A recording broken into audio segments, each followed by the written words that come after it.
Welcome back to the bubble, ladies and gentlemen, and Cossacks 3, where we will start something a little bit different, actually, and I can thank the milkman for giving inspiration to this. Basically, what I'm gonna start doing is going through some replays that I've saved, and I think that we together can watch these things so we can jump through or jump between the different players that we are going to watch.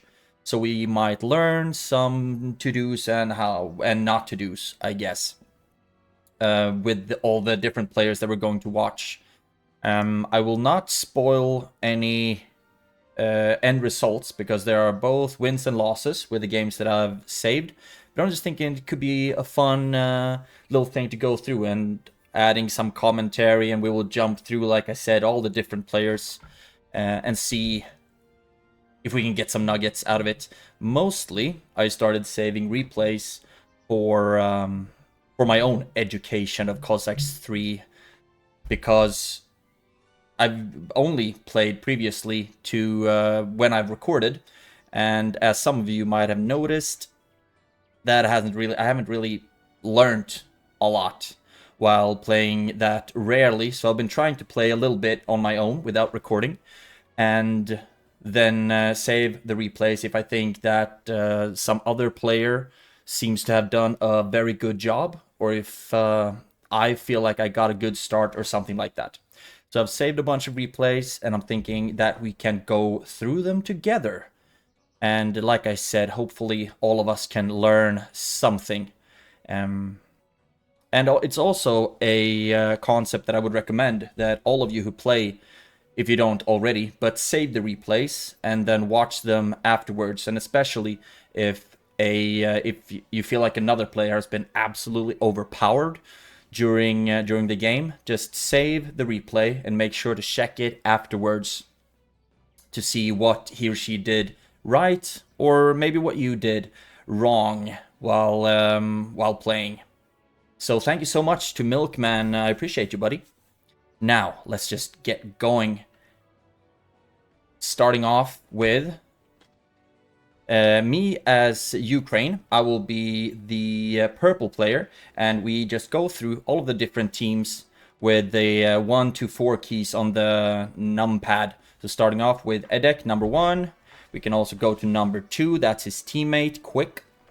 We can see that all of them started one town center, one storehouse, one mill. And if we go back to red, he's already on his second town hall. And also he went to blacksmith. No storehouse there quite yet. And then we can go to Unok, my teammate, who I think he did a great job. It's already with the market. And you can see that he also started with a storehouse right away. So town center, storehouse, mill. And I think that this is something that I need to start doing as well, because I usually have a lot of dead time when I've finished with 2 town halls and then working on the market. When I'm done with the market, always a lot of dead time with my peasants, because I need to start trading to get the 3rd town hall. But Unok already did a great job with setting that up. And if we go down to me, Mr. Purple, I already have 2 town centers up as well, but just now I got the market. And just like I said before, some dead time. Now I sent those peasants away to start building some more mines, but already only 2 town centers, and now I'm working with the barrack. But you can understand why this is gonna really hurt me later down the line. If we look at the points, I'm already far behind Uknok point-wise, but I'm doing pretty fairly compared to Edek and Quick. Also, just now starting to mess around with having webcam, so let me know if it's disturbing, or if it's a bit too slow, or a little bit too fast in syncing with the speech. So there we go. Now starting 2 barracks, working on the 3rd, 8 Serdukes. But if we go up to my teammate, and we'll see how much he has going. 1 stable already, and just now starting to work on his 2nd barrack. So I'm a bit faster when it comes to barracks, but I don't have a stable yet at all. I think all of us are actually playing as Ukraine, so we're a bit even there. Red still at 2 town centers as well. now starting to get the academy up and running, also 2 barracks. So I think me and Red, if we look point-wise, we are pretty even. But I think the interesting players to watch here are Quick and Uknok. So if we go down to Quick and see what he or she has going, like I said, 3 town centers already. I think Edek is also still at 2. But also 3 barracks, no stable yet. So my teammate Uknok was faster with the stables, but also hasn't gotten the field capacity upgrade from the blacksmith quite yet. But already the first harvesting upgrade, that's of course great. And I think all of us must have gone for the harvesting, the 17th century harvesting from the mill right off the bat. And also 3 mines already, hasn't built on the 4th one. There we go. So we can see point-wise as well, Quick is really in the lead. Now he has the stables, starting with the Sish Cossacks, which is of course a really good strategy to go for with while playing Ukraine, because you don't only have to use the Sish Cossacks from the diplomatic center for fast cavalry, but you can get them from the stable as well, and they're of course very fast, and you can upgrade them from the stable, making them a lot better. And here we have yours truly, still stuck on 2 freaking town centers. That's the thing, me playing Ukraine or Russia, Algeria or Turkey, anyone who's like doesn't quite follow what I'm used to. Ukraine and Russia are both very lumber heavy civilizations, so I'm very bad at playing them, even worse than I am at playing a regular civilization, and that is pretty damn bad as well. Also 3 gold mines. I haven't found the 4th quite yet here, but if we go up to my my ally Uknok, you can see the points here. It's the eaty meaty miny mo, basically. Now he is destroying his storehouse to give more field capacity. I guess you don't need the storehouse right away. The reason why people build it so close to the mill, it's because you get it finished very, very quickly, and then you could go right along with building the marketplace. And that's of course the name of the game, to get that one as soon as possible, so you can start balancing out your economy and also get the 3rd town center up and town hall. Town center is Age of Empires, but town hall up and running. 19 Sish Cossacks already. Looks like he's a bit slow. 51 Serdukes. If we go to me, 66, 13. So I have a bit more Serdukes, but he has a much healthier economy than I do, for sure. He doesn't have his diplomatic center up and running yet. Let's see if anyone else might be up and running with the diplomatic center. Edek doesn't have his diplo center up yet. Neither does Quick. Although Quick does have 4 barracks, so he does get the Serdukes out very, very, very quickly. And you can also see that he or she has already used or built on most of his mine locations. So far, he still has 1. I say it, and he does it.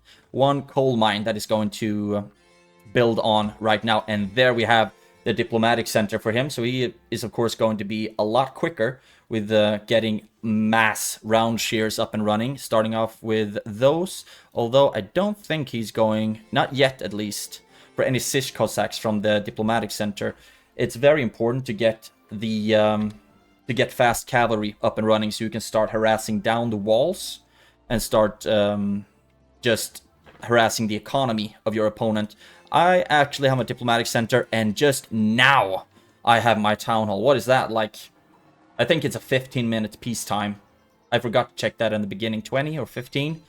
Either way, I am streets behind my ally Uknok, who's had 3 from 3 town halls from like 30 seconds, 40 seconds into the game, basically.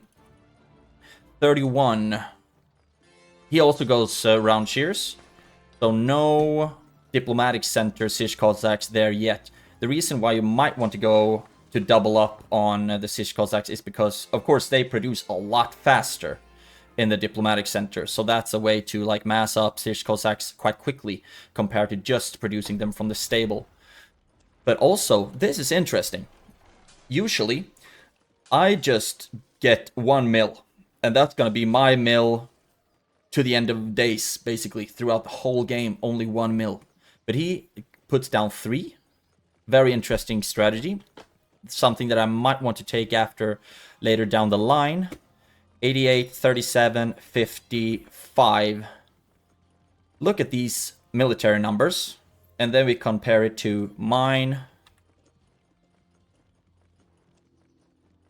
Fewer, for sure. The reason why I do archers, I really shouldn't do that when it's peacetime. That's something that I've learned from watching Color Fit. But he doesn't play with peacetime. He only plays with no peacetime. And then we need archers from the mercenary or from the diplomatic center to easily break mines and buildings, walls and whatnot. Mostly I think they play without walls when it's no peacetime. But I know at least that he usually uses them to break down breaking down mines. This is interesting. Okay. This is Edek. No round shears yet. He just now got his Diplo center up and running.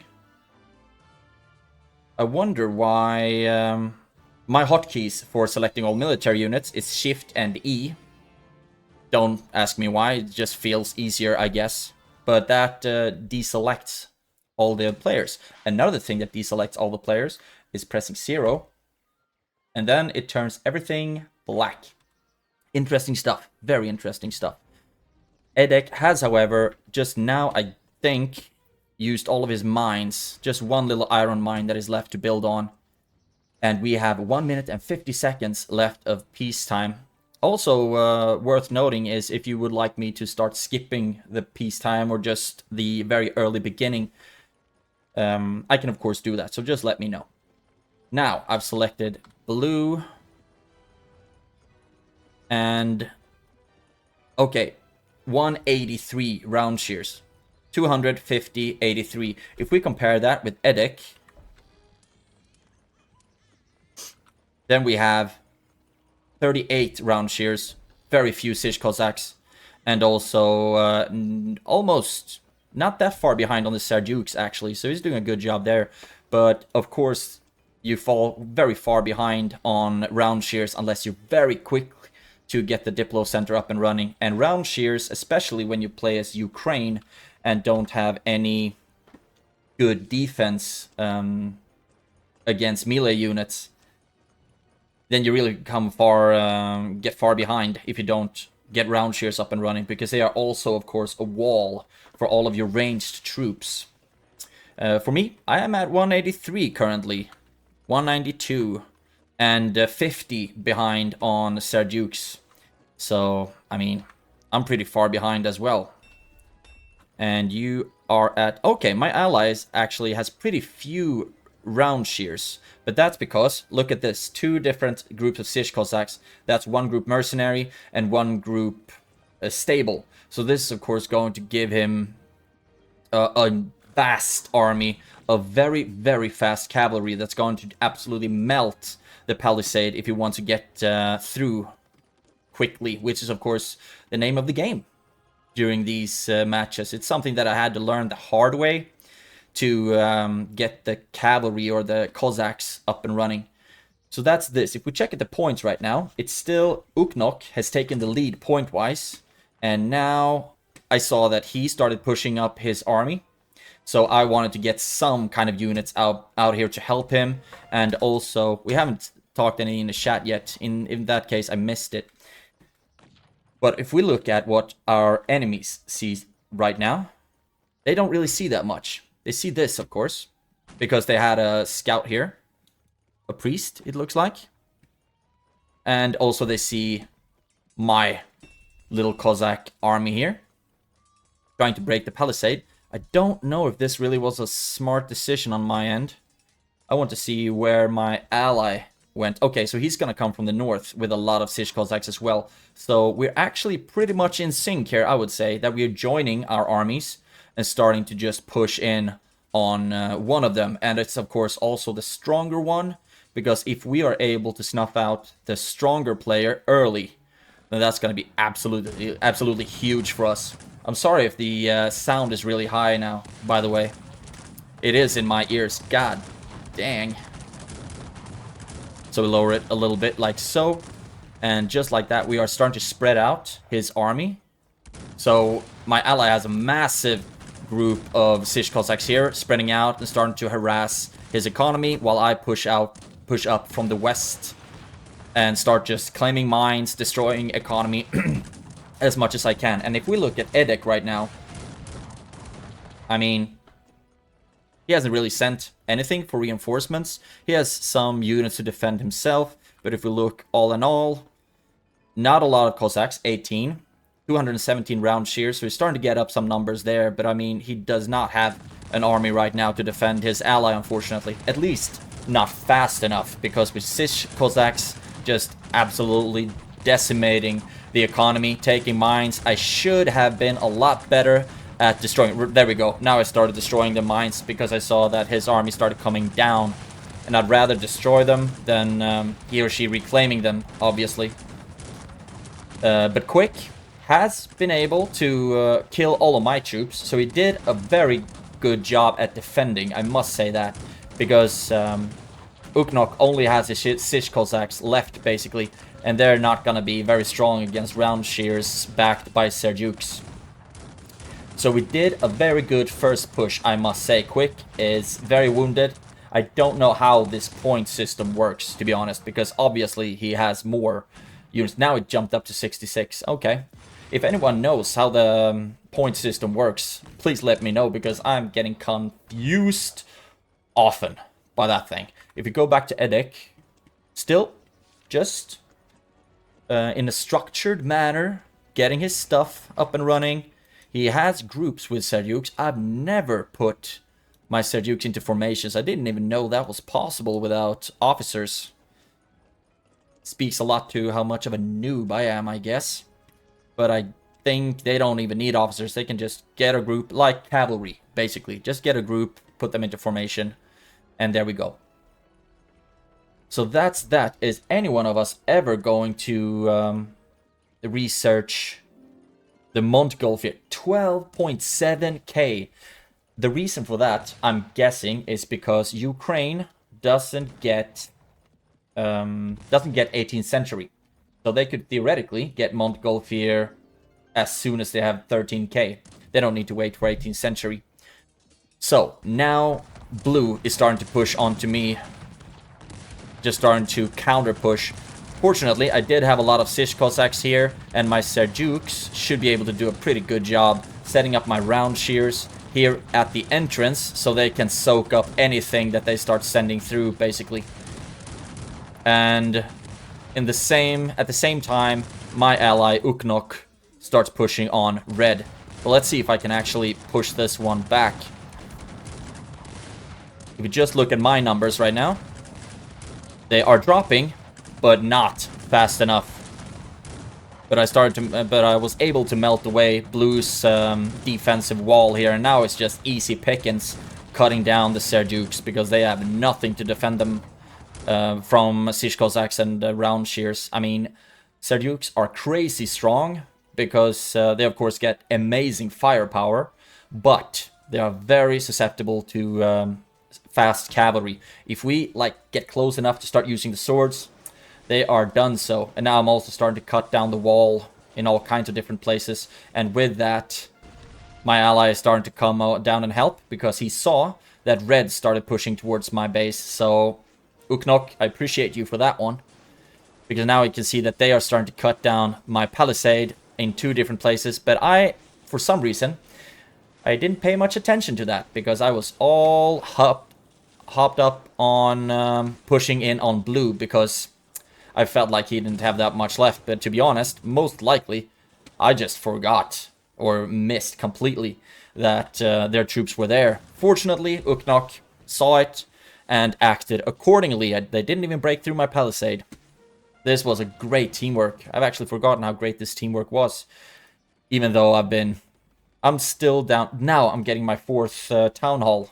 That's a stat that we haven't looked at for quite a while. But Uknok is still on 3.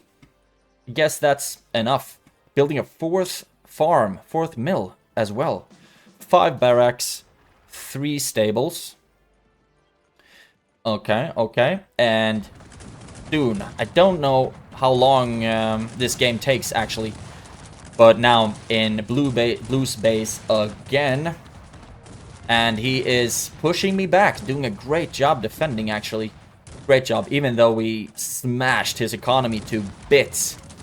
But fortunately enough, my ally Uknok sent a couple of Siege Cossacks in here just to make sure that we could harass down the Seljuks and maybe even capture some mines if we're lucky enough. But you can just see that the Siege Cossacks, they are... all of them are from stable, I guess. Yes, from the stable. But they are very good at harassing, and they are so annoying to face. So annoying. He's saving a lot of his troops, I'm guessing, to defend against Edek. If Red would start to attack, which they started to push out, actually. And they don't see that much. They don't see what I have. They only see the tip of the iceberg. That is Uknok's army. And now they turn, and with that, these Seljuks should be done for. But he does have 120 here, and it's always worth to put it in formations, except if it's gonna be a lot of artillery. Because if you put formations, it's gonna be a lot easier to just snipe down or just smush the formation with artillery compared to if they are all spread out. But formations have a lot of good aspects as well, of course giving defensive and offensive bonuses. And I just keep pushing on blue here, but I think red should be able to defend here with the round shears, unless I just have way too many for them.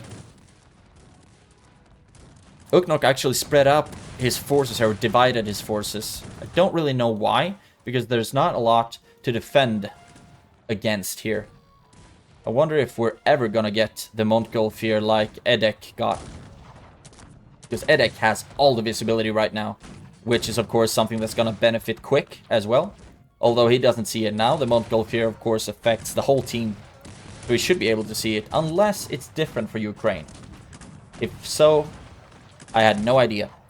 But now, Quick doesn't have anything left in his base. Hasn't given up yet though, but now we're starting to just burn everything that we're capturing, not leaving anything to be recaptured.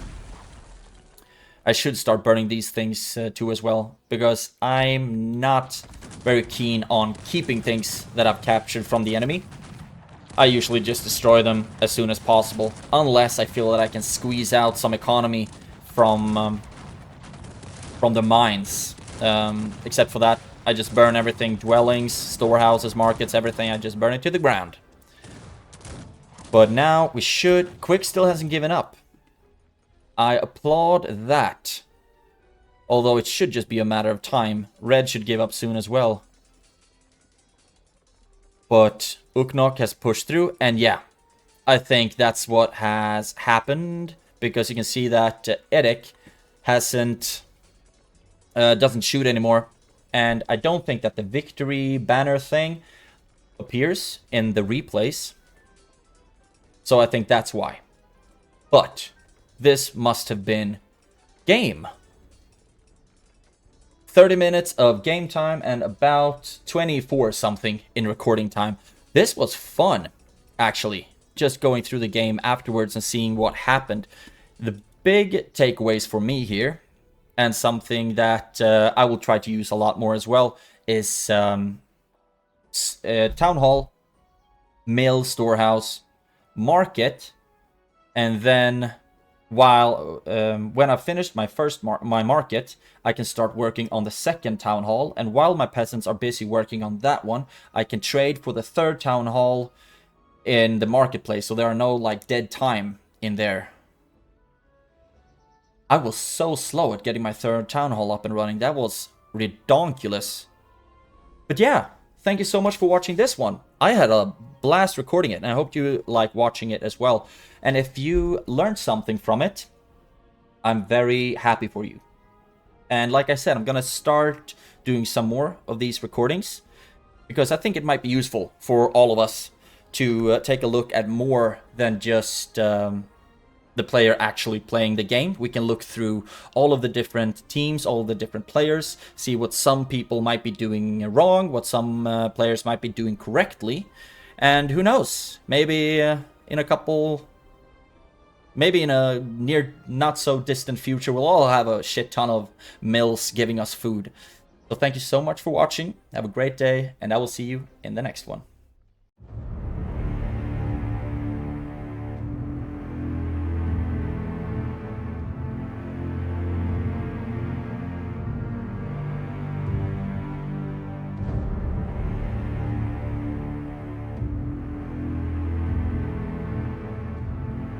The Weird Bubble.